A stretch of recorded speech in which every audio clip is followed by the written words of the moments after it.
So before the car stuff, as younger, my dad came to America or whatever, and he loved American muscles. So I became into the V8 stuff, you know, lots of power all the time. The Hondas didn't have anything. So I got an SUV. My dad has a Corvette. I mean, I actually pro-charged my SUV out of all things, you know, and it was like, hell yeah, this shit's fast. And then my dad had nitrous and a pro-charge in his Corvette. We never were into Hondas. And I did have a friend back then that was like, you should build a Honda. It's something different. I go, but it's a 4-cylinder, it's hella slow. And then out of nowhere, you know, it became a different feeling to doing a Honda, because everybody had one. I mean, it was your basic car. Like everybody and their mom had one. So why would I want to build one? But my buddy was telling me how I had a different outlook on how to build a Honda, I guess. And then 12 years ago, I picked up this thing. Well, bare shell anyways, in a driveway. So now, it is where it is. Say again? What is this thing? So it's a 97 Honda Civic DX hatch. I picked up from a buddy that actually has an ITR now. So he gave this up to me, which I found out through another friend, which was his cousin. It was sitting on bricks. It had no front end, no suspension. I mean, it had 2 front seats and a dash. I literally was gonna put it together and sell it. I mean, it was something to flip, I guess, in a way back when cars were easy to sell. And then I had an engine laying around, a turbo manifold sitting for a different car, which I never intended to even buy at the time. It was just sitting mocked up. And then my friend told me to put it in. And from there, we didn't expect the engine to last. It's a B18 B1 with GSR tranny. And then we just wanted to turn it up and drive it. They didn't last 2 weeks because the head gasket blew, but the motor didn't blow, so engine anyways. And then I just kind of was like, I won't sell it now, and just kind of kept building since 2007. I had a shop over in White Center. I met all my car people through my shop, or else I wouldn't have known all this car stuff going on now. And then no pain, no body. I just focused on getting the engine reliably where I needed to go. It was my only car I ever had for 5 years before I started picking up a daily driver. So I drove it every day to work, freaking 50 miles round trip. I drove it to Eastern Washington, Oregon to race it.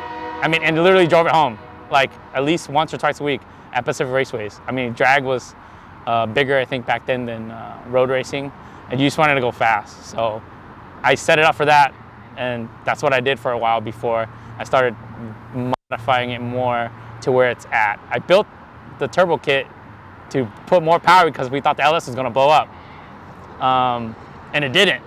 So 5 years down the road, 6 years down the road, it finally gave out. It was on my end because I left it in 5th gear a little too long. After that, I actually went K-Series for 3 months. It was very short. It wasn't fast enough for me, but I didn't want to turbo it. I still had my turbo kit, but it was up for sale. I was kind of hesitant, so I took it down, and I found another LS engine. So everything swapped on.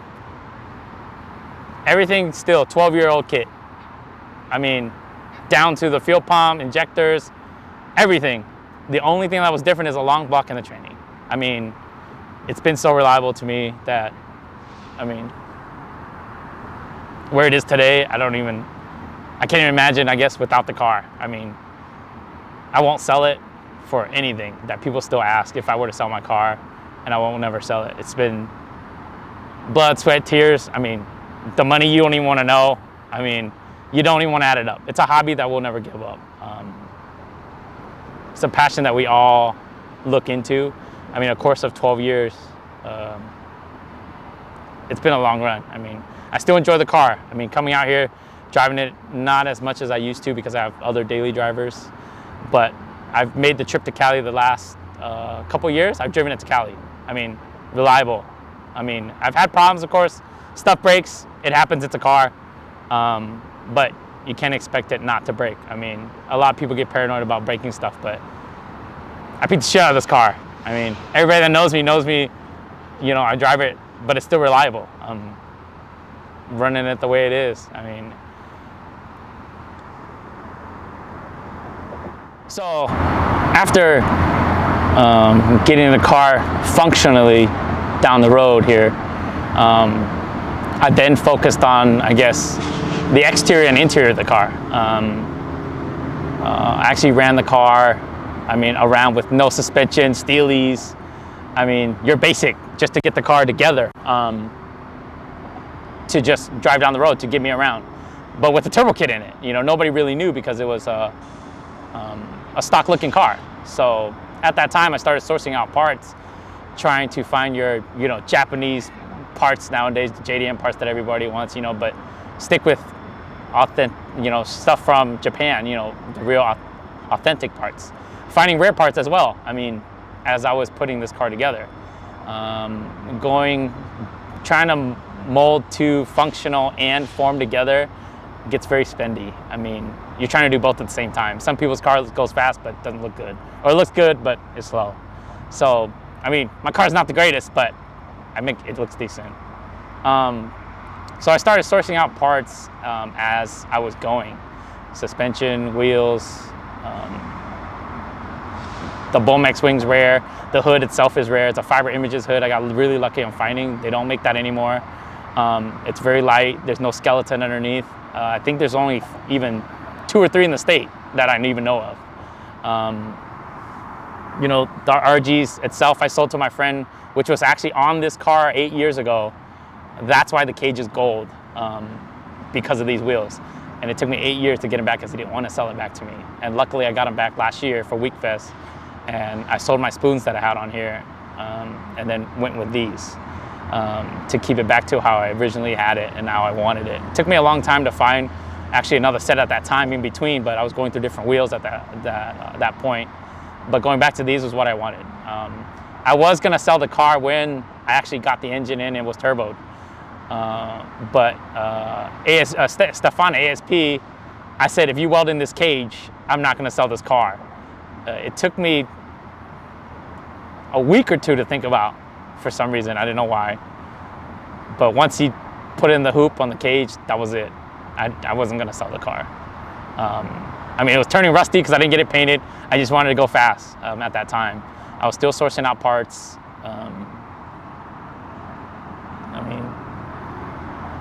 Getting everything I have. I have quite a few parts, I should say.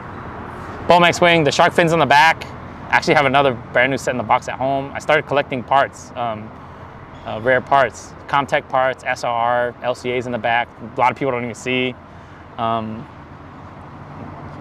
The seats alone, the driver's seat's hard to come by now.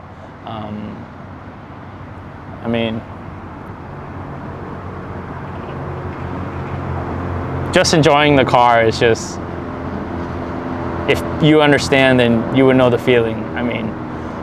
People nowadays try to build a car within a year or two. It took me, I would say, at least 10 years to get where it closely is now, to understand how much work you put into a car. A lot of people say they've owned so many cars, and do you really own it? Not really. You just have a title to the car and that's it. When you drive a car and you actually touched everything that you've done, it's a different feeling. I've been doing it a long time, so I got into it late, I feel like. I did it when I started, when I was 22, and then everybody was already in the Hondas before I was, but I kind of bridged the gap and jumped on it real fast to what I did. And then social media wasn't a big thing back then either. People did build threads, which I never knew about. I just built the car in my shop with my dad. He was there guiding on stuff that I didn't really know too much about. And then started going to meets and events and whatever they have nowadays, but which is almost every week, which has kind of become redundant to go out every weekend to a meet or event because everybody wants to go. But we enjoy cruising around, driving our cars, enjoying it. That's what we built the car to do. There's a ton of miles on it. I drive it. It doesn't get trailered really. If it breaks, I fix it. There's a lot of things that's broken on this car that you would think ruin the engine or ruin everything. I've had spark plugs exploded, timing belt snap, distributor explode. Clutches stuck. You name it. I've had problems. Just like everybody else does. You just fix it. downtime, you know, you do what you do. I mean, the car makes a lot of power. I mean, for what it is. It's on 20 PSI because of the cheaper turbo that I have in the car. But it makes 330 horsepower, wheel horsepower, and 300 foot-pounds of torque on 20 PSI. You know, everything else I have is, yeah, so, I mean, building the car wasn't an overnight deal. As I said before, I mean, this was the only car I had. If I did anything, it had to run the end of the day for me to drive it home. So to get what you needed done and done right the first time was what was very important. You know, you can't half-ass it, you know, putting it together and then fixing it later because you're gonna have more problems down the road. You know, it took years to build a car. I mean, now, you know, someone does a car a year or like 2 years, you know, it didn't seem like, did they put that much effort into it to really build their own car. You know, I mean, every car out there is different. I mean, everybody has different builds, everybody has different personalities, everybody has different tastes, you know, but to do it for, you know, nowadays, I mean, back of Build Thread days and now for all that social media stuff, it's just crazy. I mean, you know, when you have a car that's just kind of, I guess, different from everybody, it seems to shock people a little more, you know. People are more surprised. I mean, like I said, I have an LS engine, and then right when I say that, people think I have LS VTEC or anything else besides that, and I go, that's what I have. I mean, it's a fun car. I don't need 500-600 horsepower to have a fun car to build, you know. Over the years, I still look back and I don't think I'd ever change it, you know, for what I have. I mean, I met lots of friends through my shop and most of the car friends I have now. You know, we hung out in events and meets, actually. So there's a group of, I mean, there's quite a few of us, you know. We kind of linger, but when we get to meets and events, we're all just click. I mean, we all get along. Everybody has their own lives to live, you know. Families, you know, work, busy jobs. You know, some people understand, some people don't. But when we get together, it's, you know, we have fun, you know. And we didn't have I guess, a crew name or group name, and then a few of the other guys came up with the name. I mean, it wasn't really a name because we don't have a name. And then, you know, it's called No Name Gang. I mean, it's NNG. I mean, it's a small sticker we put in the front windshield. Nothing crazy. It's something we just, I guess, came up with to be, I guess, a crew. I mean, of friends that we all just hang out together when we come to events. You know, it's how it all started. I mean, everybody kind of appointed me in a way. I mean, most of my friends call me Gramps. I mean, I don't feel old, but some of the other people are around the same age. But I appreciate that from everybody. I mean, I'm grateful that everybody, you know, asks me questions. You know, some people I've steered in the right direction of cars. I mean, or out of trouble, I should say. You know, most of the guys, when I started this, they were riding a bicycle. I mean, it's crazy to think that 10 years down the road, you know, we're all still around, you know. I mean, some of them are married, some of them have kids, you know, and I don't forget that moment, you know. It's a growing family, you know. You don't really think of it as a friends thing, you know. So it's great to have support all around, you know. You help your friends, they help you, you know. It's always there. You don't need to do it just, you know, for the money or for anything. You just do it just because, you know, they need help, you're there. You know, that's who you want as your friend, as your, I guess, family, as you want to call it, you know. So it's very important. I mean, to get to where cars are, I mean, even outside of cars, if you didn't have your car, you know, where would you be? You know, would your friends still be there? You know, but